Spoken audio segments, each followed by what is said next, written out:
அருப்புக்கோட்டையில் பெண் டிஎஸ்பியின் தலைமுடியை பிடித்து இழுத்து தாக்கிய சம்பவத்தில் பாலமுருகன் என்ற ஒரு நபர் தற்பொழுது கைது செய்யப்பட்டிருக்கிறார். தொடர்ந்து கூடுதல் தகவல்களை வழங்குவதற்காக இணைகிறார் எமது செய்தியாளர் சக்தி கணேஷ். வணக்கம். இந்த விவகாரம் தொடர்பாக விசாரணை எந்த அளவில் இருக்கிறது? கைது செய்யப்பட்டிருக்கக்கூடிய இந்த பாலமுருகன் யார்? அவருடைய பின்னணி என்ன? விரிவா பதிவு பண்ணுங்க. வணக்கம். நேற்று திருச்சி அருகே காளிக்குமார் என்பவர் மர்ம நபர்களால் பலத்த ஆயுதங்களுடன் தாக்கப்பட்டு அருப்புக்கோட்டை அரசு மருத்துவமனைக்கு கொண்டு வரும்போது இறந்துள்ளார்.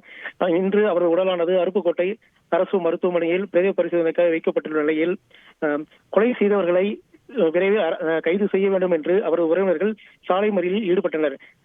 சாலை மறியலில் ஈடுபட்ட உறவினர்களை அருப்புக்கோட்டை காவல்துறை கண்காணிப்பாளர் டிஎஸ்பி காயத்ரி அவர்கள் தடுத்த நிலையில் அப்போது அங்கிருந்தவர்கள் சில நபர்கள் அவரை தாக்கினர். தாக்கி அவர்களை அதில் 4 பேர், குறிப்பாக இறந்த காளிக்குமாரின் 4 பேரில் அருப்புக்கோட்டை நகர் காவல்துறையினர் பிடித்து விசாரணை செய்து வந்த நிலையில் இறந்த காளிக்குமாரின் மைத்துனர் பாலமுருகன் என்பவர் மீது வழக்கு பதிவு செய்து அவரை கைது செய்துள்ளனர். நன்றி சக்தி கணேஷ், உங்களுடைய விரிவான தகவல்களுக்கு. செய்திகளை உடனுக்குடன் தெரிந்து கொள்ள உடனே சப்ஸ்கிரைப் பண்ணுங்க.